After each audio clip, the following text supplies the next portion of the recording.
कांग्रेस को बड़ा झटका। हनुमान बेनीवाल को घर में घेरने की तैयारी। महरिया के बाद अब ज्योति मिर्धा की बारी।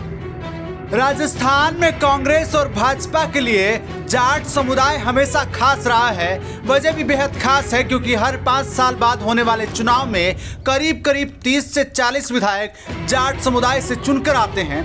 पूर्व मुख्यमंत्री वसुंधरा राजे सिंधिया भी जाटों की बहू बताकर वोट मांगती रही है। बहरहाल कांग्रेस को चुनाव से पहले करारा झटका लगा है। पूर्व सांसद ज्योति मिर्धा भाजपा में शामिल हो गई है। ज्योति मिर्धा दिग्गज कांग्रेस नेता नाथूराम मिर्धा की पोती है। वह नागौर से एक बार सांसद रह चुकी है, लेकिन 2 बार लोकसभा चुनाव में उन्हें हार का सामना करना पड़ा है। वही ज्योति से पहले पूर्व केंद्रीय मंत्री सुभाष महरिया भी भाजपा में शामिल हो चुके हैं। राजस्थान में करीब 14% जाट समाज हैं। विधानसभा में करीब 40 विधायक जाट और आधा दर्जन सांसद जाट समाज से चुनकर आते हैं। कांग्रेस और भाजपा दोनों ही दल जाटों की अहमियत को अच्छे से समझते हैं और यही वजह है कि दोनों दल के प्रदेश अध्यक्ष जाट समुदाय से बनाए गए थे। हालांकि बाद में भाजपा ने सतीश पूनिया को पद से हटा दिया था, जबकि राजस्थान कांग्रेस के अध्यक्ष गोविंद सिंह डोटासरा जाट समुदाय से ही आते हैं। भाजपा ने ज्योति मिर्धा और सुभाष महरिया को भाजपा में शामिल कर अपने जाट समीकरणों को साधने की एक बड़ी तैयारी कर ली है। आपको बता दें, राजस्थान की राजनीति में नागौर जाट राजनीति का प्रमुख केंद्र रहा है। ज्योति मिर्धा के दादा नाथूराम मिर्धा, रामनिवास मिर्धा और परशुराम मदेरणा दिग्गज जाट नेताओं में शुमार रहे हैं। तीनों नेताओं के दिवंगत होने के बाद उनकी आगे की पीढ़ियों ने उनकी राजनीतिक विरासत को संभाला है। ज्योति मिर्धा एक बार कांग्रेस से सांसद रही है, लेकिन हरियाणा में विवाह होने की वजह से नागौर में कम समय दे पाने के आरोप विपक्षी नेता लगातार लगाते रहते हैं। इस बीच नागौर में हनुमान बेनीवाल का उदय होने से दिवंगत जाट नेताओं का प्रभाव कम हो गया है। जाट युवा बेनीवाल के साथ दिखाई देता है। सियासी जानकारों की माने तो ज्योति मिर्धा के भाजपा में शामिल होने से सियासी तौर पर कांग्रेस के लिए गलत मैसेज जा सकता है, क्योंकि इससे पहले सीकर के पूर्व सांसद और केंद्रीय मंत्री सुभाष महरिया भी कांग्रेस छोड़कर भाजपा में शामिल हो चुके हैं।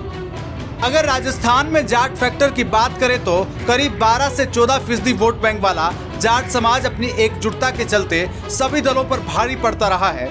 ऐसा माना जाता रहा है कि समाज चुनावी समीकरणों को ताक पर रखकर एक साथ एक जगह वोट डालता है। जाट बहुल सीटों पर सबसे बड़ा निर्णायक साबित होता है जाट फैक्टर। राजस्थान की राजनीति में सत्ता के लिए संघर्ष प्रमुख तौर पर 2 जातियों में रहा है, जाट और राजपूत। जाट परंपरागत तौर पर कांग्रेस का वोट बैंक माना जाता रहा है। हालांकि समय समय पर जाट वोट बैंक कांग्रेस से छटकता भी रहा है, लेकिन वापसी भी करता रहा है। सियासी जानकारों की माने तो राजस्थान में कुल 200 विधानसभा सीटें हैं। इनमें से 142 सीटें सामान्य, 33 सीटें अनुसूचित जाति और 25 सीटें अनुसूचित जनजाति वर्ग के लिए आरक्षित हैं। लेकिन दलगत टिकट बंटवारे में सामान्य वर्ग में जहां राजपूत कैंडिडेट्स को सर्वाधिक टिकट मिलते हैं, वहीं ओबीसी में सबसे ज़्यादा टिकटें जाटों को बांटी जाती हैं। बहरहाल राजस्थान में 15% से अधिक सीटों पर जाट समाज के नेताओं का कब्जा रहता है। साल 2018 में भी 33 विधायक जाट समाज से चुनकर आए थे। 5 विधायकों को मंत्री बनाया गया। इसी तरह लोकसभा की 25 सीटों में से 8 पर जाट समाज के नेता काबिज हैं, जबकि पिछले चुनाव में प्रदेश में 31 जाट नेता विधायक बनकर आए थे। वहीं आपको बता दें कि करीब 3-4 महीने पहले राजधानी जयपुर में जाट महाकुंभ का आयोजन किया गया था, जिसमें जाट सीएम बनाने की हुंकार भरी गई थी।